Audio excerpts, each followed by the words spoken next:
Hey everyone, we're on Facebook Live with the one and only Myles Kennedy. Thank you so much for dropping by, man. Appreciate it so much. The new album, Year of the Tiger, out March 9th. Yeah. A very, very personal album for you. Maybe the most personal of your career. Would you say so? I think so. Yeah. It definitely is. Drawing from a lot of the personal experiences, for sure. Yes, for sure. And Myles, we'll be taking your questions, so make sure you shoot them our way. I'll be fielding them for you. So, this is about the record, about your father's passing 40 years ago, and how you're expressing this. When did you realize that this was going to be the perfect theme for your first solo record? It's interesting because it's a theme that I thought about tackling for a number of years as a writer, but obviously there's a certain amount of gravity with that subject matter. And so every time I dive into it, I just couldn't see it through. So what was interesting was when I started assembling ideas for this record, I wrote an entire record, then scrapped it. Wow, really? Yeah, I wrote a record a few years ago, and finished it, mixed it, had it mixed, and then decided this wasn't the right first step. So once I came to that epiphany that this wasn't happening, I started writing again, and brand new. All these new ideas, but there was one idea in particular that I had from way back that I really liked, and it was something, strangely enough, I think I was mowing my lawn, and oftentimes when I'm doing something like washing dishes or mowing a lawn, really solid ideas come as a writer. I don't know why that is. Anyway, I was mowing the lawn and I hear, "In the year of the tiger, I won't weep and moan," and I was like, I kind of like that, so I took my phone out, stopped mowing the lawn, hummed it into the voice recorder on the phone, but I didn't know what Year of the Tiger was. Right. I just thought it just sounded good. So as I was assembling ideas, I thought that idea might work in this, but what does that mean? And I had no idea what the theme of the record was going to be. When I looked it up online with the Chinese zodiac, that was the year my dad passed away. And I was like, oh man, if this isn't the universe telling me it's time to deal with this issue, this set of circumstances. So once I kind of allowed myself the hall pass to dive into that, the ideas lyrically, it was just like a floodgate, and I almost couldn't stop writing. Yeah. The interesting thing about lyrics is that for me, oftentimes, I love writing music and I love writing melodies, but oftentimes the lyric can be the hardest part, because if the well is dry, you're doomed. For the way I like to write, I don't like to just put nonsensical words together and have it not mean something, because I know as I'm singing it, I'm not going to be able to convey it with integrity, and it's not going to be from the heart. So with this, because there was so much I needed to get off my chest, the well was overflowing, essentially. That's a great position to be in, frankly, from a creative standpoint, right? Wow, lots and lots of questions coming in. Let's see. Which band from the 2000s and back left a good impression on you? From the 2000s and back. I guess an older band that inspired you, maybe for this record in particular, if there is one. Oh, man. Well, one of the really big inspirations for me, there were a lot of older influences for me on this record. Very bluesy, country. Yeah, definitely. I'm a big Chris Whitley fan, and he was a 90s artist, a massive influence on me. Mississippi John Hurt was another one, and he goes way back to he put his first record out in the late 20s. But Jimmy Page and the acoustic side of Zeppelin, I mean, all the altered tunings I use on this record, and you hear the mandolin and whatnot. So there's definitely a tip of the hat to the acoustic Zeppelin. But as far as bands that kind of rocked my world from the 2000s and before, Chumbawamba? No, I'm joking. Oh yeah, all of us, right? For a good couple of months. Ugh, that was a rough one. But you mentioned Led Zeppelin, and I think I read somewhere that Led Zeppelin was an inspiration for this record, and I didn't quite get it at first until I heard The Great Beyond, and I went, compositionally, this is very Zeppelin. Like, when you hear it, you all are going to shit. It is really, it's that bad. It's really great. It's definitely the most epic piece of the record, and it's the second track too. It is. So can you tell me the process in composing that track? Sure. It's quite complex. Yeah, and what's interesting is once that song was completed, it was difficult to put it in the sequencing because it's so different from the rest of the record. But it tells the story about when my father, the night my father passed away. So musically, the genesis of the idea actually came when I was experimenting with some tunings on the guitar, and I discovered this, what's essentially a C minor tuning, more or less. And so all of these interesting chords started happening, and I actually had a lot of ideas for that song. The hard part about that song was whittling down what was going to make the cut. There's a lot there. Yeah, there's already a lot there, and it was turning into like this. It was going to be the whole side one of the record. Could have gone crooked. It could have gone completely crazy. I can imagine, yeah. Right, and I'd play it live, and the mini Stonehenge would drop down. Right, yes, Spinal Tap, yeah, of course. Yeah, so that was a hard song to compose, more than anything, lyrically, because telling the story of it, kind of putting myself in the place, and kind of envisioning what it must have been like the night, because he passed away in his sleep at the house while we were all there, and so it was pretty tough to work through that and tell that story, and so maybe one of the most challenging moments on the record as a writer. But I'm happy with how it turned out because I feel like it really sets up where this record's heading.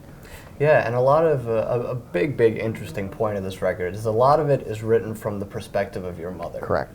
Can you tell me about how you attacked her voice to kind of put her voice in a verse form? Yeah, I mean, I think that I tried to, because my mother's a strong woman, obviously, to made it through all that and been able to look out for my brother and I and keep us safe through it all. Yeah. So I tried to convey that strength. That she was, and Year of the interestingly enough, Year of the Tiger is kind of the preface to the whole record, that song. Sure. And the kind of the dialogue there, the inner voice is pretty, badass. She doesn't mess around. My mom doesn't mess around. For sure. One person is asking you to marry her. Oh, well, can we check with my wife? I'll show you her picture later. Oh man, lots of people. Come back to Chile, come back to Australia. There's about 1,000 people watching right now. Wow. Come back to the UK, come back to Ireland. See you in Bristol. Hello from Greece. Wow, a lot of cool people. Wow. From all around the world. Thank you all. Hi everybody. Thanks for watching. In. This is cool. For sure.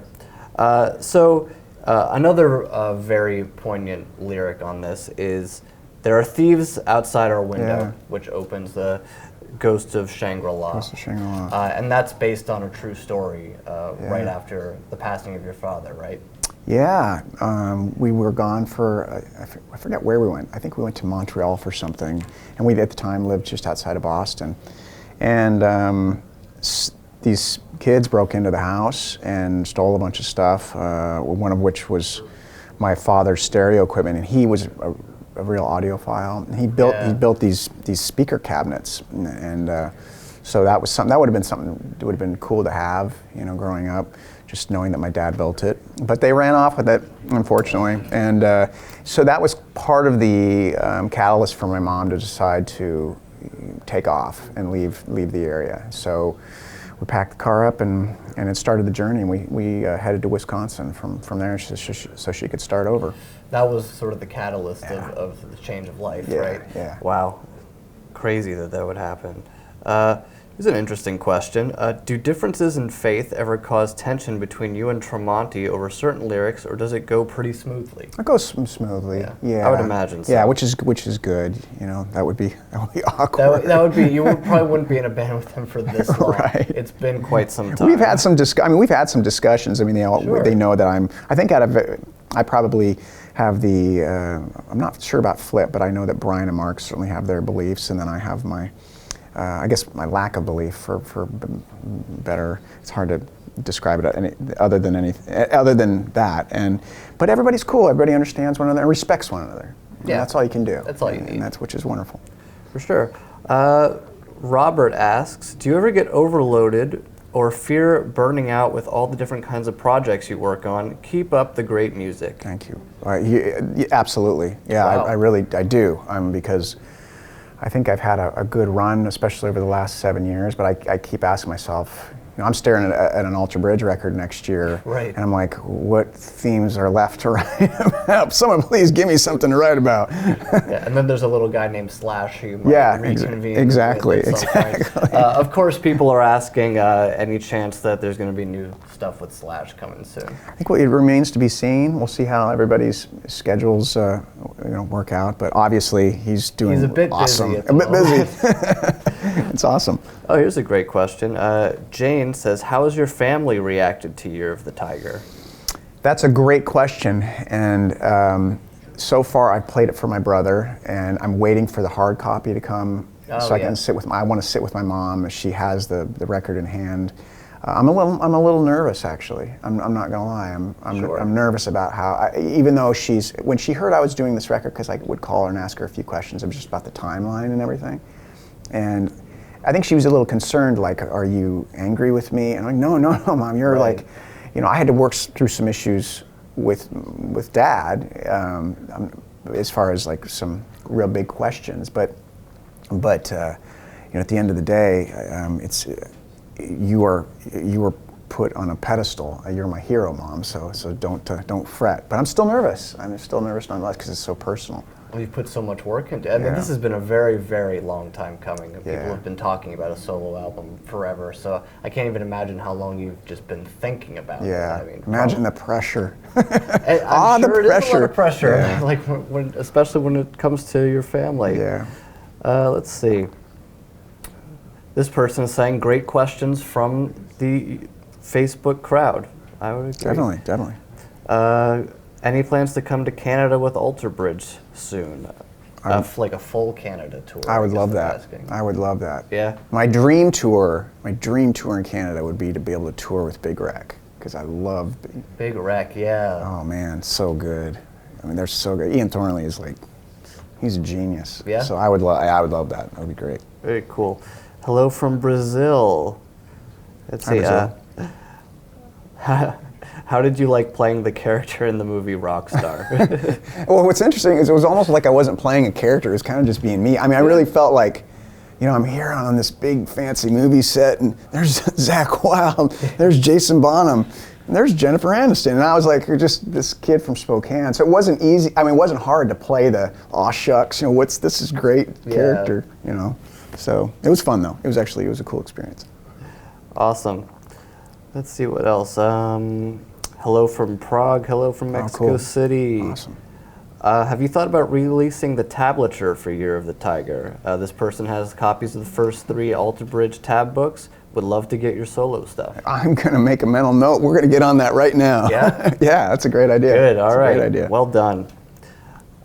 Any Alter Bridge song you want to try acoustic, perhaps on your solo? Yes, there is. In fact, I'm going to do a few songs, or one song in particular that we've never done.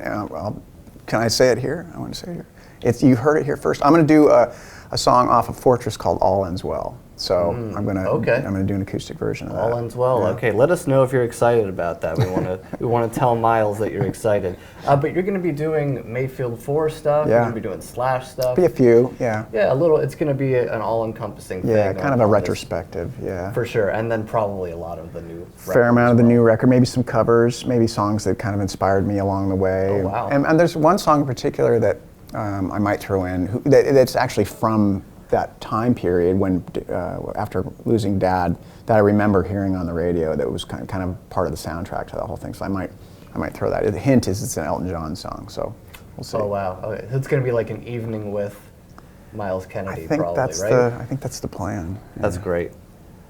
Let's see. Let's see. Were you bummed over Donald Fagen's death? I know you're a Steely Dan geek. Oh yeah, it was Walter Beck. Unless Donald's passed away, and I don't know. Yeah, but yeah, this person has got the wrong Steely Dan member. but yeah, I definitely was bummed. That was somebody I was kind of hoping to meet. I mean, I'm a massive geeky fanboy of that band, and so it would have been cool to meet him. But yeah, I was definitely sad. Yeah, that was a rough one. Last year was horrible. Right? Right. Just frankly. The last 2 years have been just brutal. Yeah, it's probably not going to get any better, frankly, with all our heroes getting up there in age, So some of the other great songs on this record, Blind Faith Nothing But a Name, you've described as being open letters to your father expressing anger that's never subsided. Did writing this album help with that? Yeah, it did. Yeah. It did help. I felt, it was really tough to go down that road as a writer, because I felt like, do I put this out there? Because here's the thing. Everybody told me, from my mother, other family members who knew him, he was apparently an amazing human being. Yeah. And so I didn't want this to be documented forever, that, to put him put things into a bad perspective for the sake of his legacy. So that was a real delicate situation, and I had to kind of handle that with kid gloves. But to be very, very candid about, when you lose your parent at a young age, it's a challenge, and obviously we were, because of how he passed away. There's a part of me that's always wondered if that really had to happen, if it could have been, if he'd just seen a doctor or something, would things be different? So yeah, there's definitely some things to work through in the context of the songs. Yeah, for sure. Let's get some more questions from Myles from you guys. Let's see. On My Way Now or Hallelujah? This person would love to see them live. All right, cool. Okay, mental note. Mental note. No, the solo album has not been released yet. March 9th. March 9th. Year of the It's Tiger. coming. You can get that thing. Yeah. I noticed you did lead vocals for Government Mule back in 2014. How did you get that gig? Thanks. See you in May. All right. I got to know Warren and the guys about, 2018, so about 12 years ago. They came to Spokane, and my brother-in-law is a massive fan. And so he was like, hey, Warren, you should, I've got my brother-in-law, I should meet him, and maybe you guys could jam. And Warren was like, cool, have him come down. And we did Hunger Strike. We jammed Hunger Strike by Temple of the Dog. Yeah. And it was actually one of the highlights for me as a singer, was getting to play with those guys that first time, and it was just like, wow, this is amazing. So we just kept in contact and did a few things. I sang on a record that they did a few years ago, and then we did I think at the Beacon. We did a night of AC/DC songs on New Year. Wow. I think it was New Year's a few years ago. Maybe that was 2014. Sure. But yeah, that's one of those. Every time I get to stay on stage with those guys, it's pinch me, because they're crazy good. That's great. Let's see. Someone's asking you if you might tour your solo album in South America. I would like that very much. So we were talking. My manager and I were talking about trying to make that happen. Yeah, hopefully. Fingers crossed. Let's see. How did it feel playing in India? MTV Extreme? I remember that. Yeah, it was with Slash and the Conspirators. Okay. Yeah, it was really cool. This is my first time getting to tour India and be in India, and I think we all left feeling there were so many good vibes there. People were so wonderful to us. Yeah. And so that particular event, I believe, was broadcast. I think it was broadcast live. So obviously I guess there's a little on MTV. Yeah, which was a little pressure. Anytime that it's going out all over. Sure. I think we did Alter Bridge did Rock in Rio last year, and once I don't think I realized how many people were going to see that. No, Rock in Rio is pretty big. Pretty big. Yeah, if you've seen any of those Iron Maiden shows. Right. That's insane, right? Pretty unbelievable. Let's see. Any plans for a Myles Kennedy Sound in the Story documentary?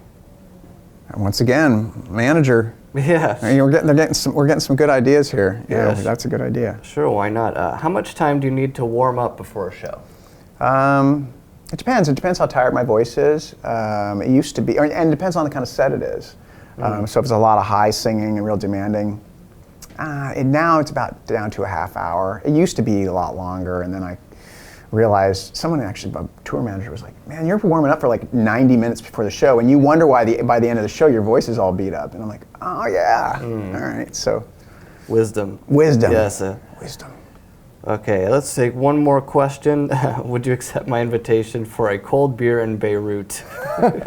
Maybe. I love Beirut. We played there with Slash a few years ago, and that was once, like India, one of the best memories I have on tour. Yeah, I love it there. Some of the best food ever. You got to go. I've never been. Yeah, it's awesome. Here's a great one to close it with. Jaco says, what's the most emotional you felt while performing? Ooh, that's a good question. There have been a lot of emotional moments. Maybe we did the Royal Albert Hall recently with the orchestra, with Alter Bridge, and I think it was, if I'm not mistaken, it was either during Watch Over You or something, or maybe Wonderful Life, and I had a hard time keeping it together. Total, like, you know, I held it together, but here's what happens when you're singing and you look down and you see fans crying. It like affects you. Now, granted, they were crying because we were so horrible. That would be painful. They're like, oh God, this is horrible. And no, but they were, so that kind of triggered something. But so maybe we're all out. All right. Well, Myles, thank you so much for being here, man. Thank Pleasure. you all for watching. Pleasure. Thank you. Make sure you get Year of the Tiger, March 9th. Great, great record. The first solo album from Myles Kennedy. Cheers, everyone. Cheers.